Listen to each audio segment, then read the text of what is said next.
Scary Roblox stories. Game Charlie 1. So there was this girl called Game Charlie 1. She loved Roblox. She was playing Roblox one day, then she met a Slender. She became friends with the Slender. They got really close and eventually started dating. But it went horribly wrong. Then the Slender asked for her address and Charlie gave it to him. It turns out that the Slender was an old man and kidnapped Charlie. To this day we still don't know where Charlie is. Stay safe. Let's talk about Danny7402. Danny_7400 was playing Roblox peacefully. He titled his camera to his cabinet window. He saw a skinwalker. Legend is that after Danny posted this video and he later died of unknown causes. It's also known Danny haunts this Roblox player named Selu2966. Danny also knows where this Roblox player lives and stalks him in Brookhaven. If you ever see him in your server, don't ever say anything in the chat and leave the game immediately. Stay safe everyone. Here is his photo of his gameplay on Roblox with the skinwalker hiding in the corner. Here it is up close.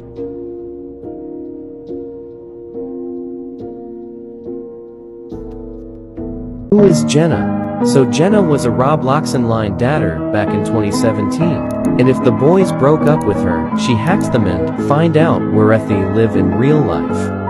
People said, Jenna is a killer, but I don't know if it's true. Jenna is one of the most dangerous hackers on Roblox. Jenna is coming back on 7 and February 8th. She is gonna hack girls on Roblox. So if you're a girl in Roblox, change your avatar into a boy or go offline. Stay safe.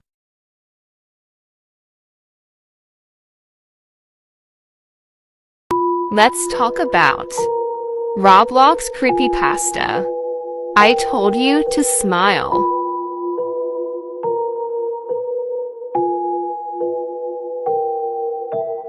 This is a random user story and their encounter with the creepypasta I told you to smile. It was the 2nd of January, 2:04 a.m. I woke up to a knocking on the door, one knock every 3 seconds. I slipped on my slippers and walked down the stairs. As I walked down, the knocking on the door got faster, almost like a heartbeat. When I got to the door, the knocking stopped. I looked outside and nobody was there. I went back up to my room and went back to bed, thinking it was just some kids playing a prank. At 4:21 a.m. I woke up to the front door slamming shut. I jumped, terrified. I looked over at my frosted window to find "Smile" written all over it in the frost. I grabbed my phone next to me, ready to call 911, only to find a message written on it saying, "I told you to smile." I cried and ran for my life, running outside. As soon as I got outside, I knocked on my neighbor's house across the road. They answered and held me while I sobbed. They phoned the police. At exactly 5:42, the police came to my neighbor's house after an extensive search of my house. They told me there had been no evidence at all of anyone in my house other than me. The messages on the window were gone, same with my phone. They told me to get some sleep and advised me to see the doctor about stress and anxiety problems. Forget that. I knew what happened to me was real. The following evening, after spending the day at my neighbor's, I went home. I went up to my bedroom and set up a camera. It was aimed at my bedroom door and my bed. I set it to record and went to sleep. Thankfully, I slept through the night. However, as I watched the footage, I couldn't believe what I saw. At 3 in the morning, something crawled out from under my bed. It was a completely naked, anorexic man. He stood up and looked at me on the bed. He did so for another hour, not moving at all, then he moved. He walked over to the camera until his face took up the whole shot. He was extremely pale and had bulging veins all over his head. His eyes were completely black, with a huge smile on his face. He stared at the camera for another 2 hours, not blinking, just slightly twisting his head every now and again. After 2 hours of him staring went past, he walked back over to my bed and crawled back under. I skipped the video forward until it showed me getting up and walking over to the camera. The video finished. I was frozen with fear. The video showed him going back under, but not leaving. Whatever it was still there. How creepy was that story? I found it to be very creepy.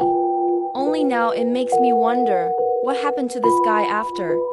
Guess we will never know. Thank you guys so much for watching. Please don't forget to send me a follow on TikTok, like and subscribe on YouTube, and send me a follow on Roblox as well. Stay creepy, everyone. Let's talk about Livy Sunny. So for those who don't know, Livy Sunny was a normal Roblox player back in the year of 2020. But then something happened. One day Livy Sunny played Brookhaven when someone asked him to be her friend. But after she accepted his friend request, the player tracked Livy Sunny's location. And after they tracked Livy Sunny's location, the player kidnapped her and she was never to be seen again. And now there are a bunch of Livy Sunny's accounts. But now we don't know what happened to Livy Sunny. So stay safe, guys. If you play Roblox, stop scrolling now. This Roblox account has it chilling, yet sad game.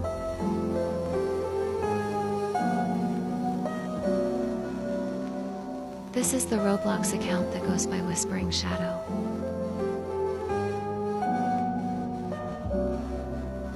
Rumor is she was left for dead. She has a game, and it's creepy, yet very sad. Play at your own risk.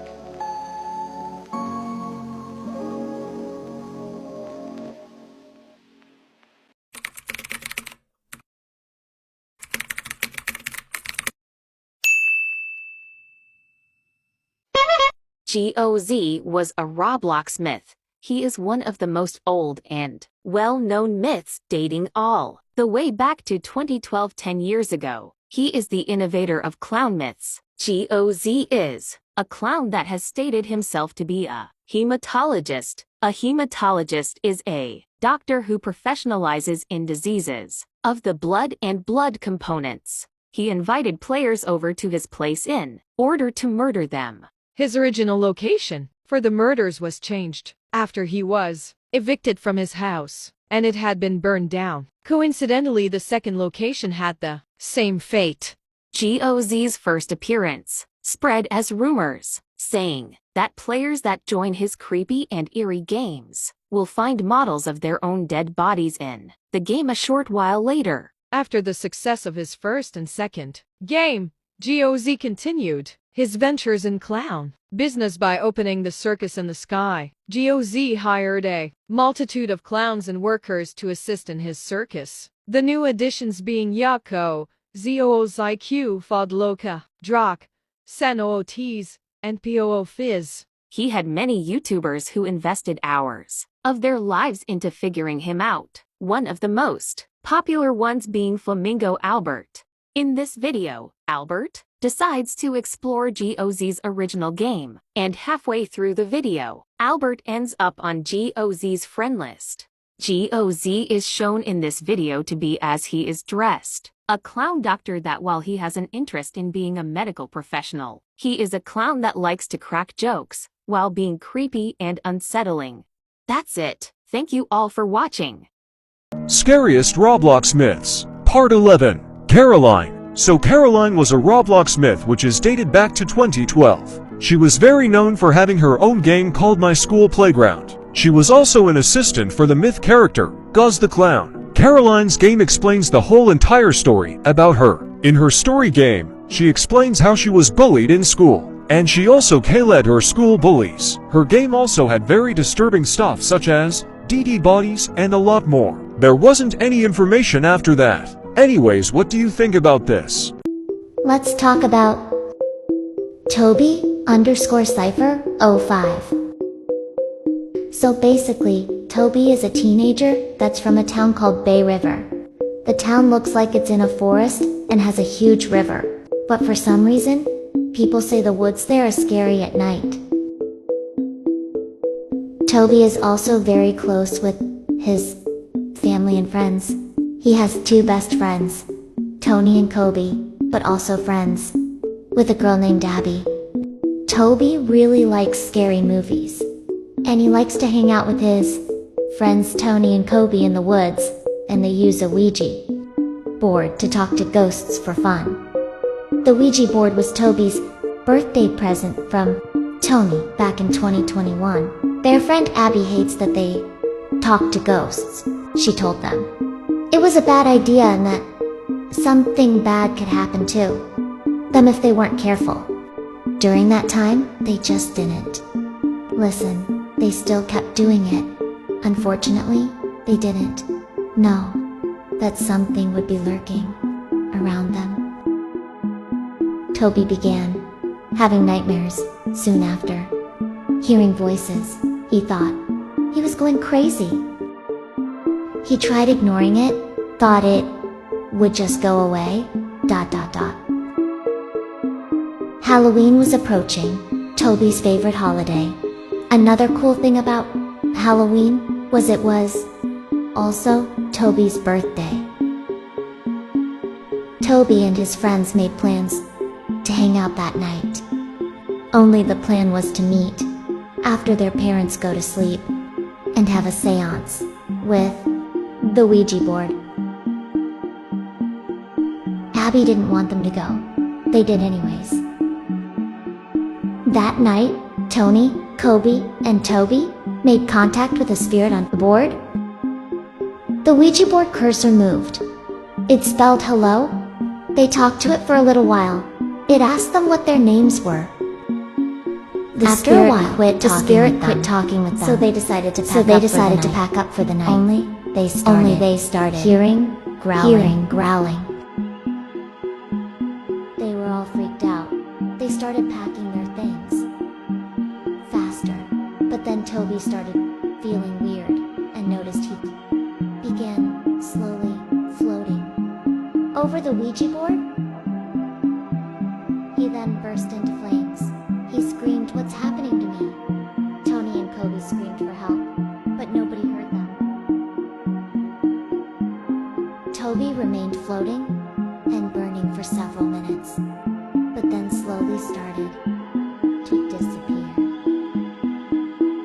Nobody understands what happened to Toby's cipher, not even his friends. What happened?